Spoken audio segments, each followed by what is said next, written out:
எப்படி சும்மா இருக்கிறீங்களா? உங்களை ஞாபகம் இருக்கா? நான் முந்தி பார்த்துருக்குறேன் உங்களை. எங்கே பார்த்தினாண்டா முருகன் சிட்னி முருகன் கோயிலில் காவடி எடுத்த நீங்கள். அண்டைக்கும்பியாக நல்லா இருந்தது உங்களோட காவடி, நல்ல சிறப்பாக இருந்துச்சு. நல்ல அடைக்கில் நான் உங்களை ரசித்து பார்த்தேன். நல்லா இருந்துச்சு. அப்பா அம்மா மாதிரி நீங்களும் ஒரு நல்ல ஒரு சந்தோஷமான ஒரு ஆளாக இருக்கிறீங்க என்ன? அல்லது உங்களை மாதிரி அவைகள் சந்தோஷமான ஆக்கில் வந்துடணுமா? சொல்லுங்க, இன்றைக்கு நீங்கள் உங்களுக்கு அப்பாவோட சேர்ந்து நீங்களும் ஒரு வாலண்டியர் ஒர்க்குக்கு வந்துட்டீங்க. உங்களுக்கு விருப்பமா அப்படி வந்து வேலை செய்ய?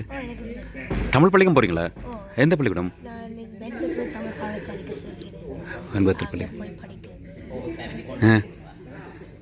இன்றைக்கு என்ன உங்களோட டியூட்டி என்ன டியூட்டி?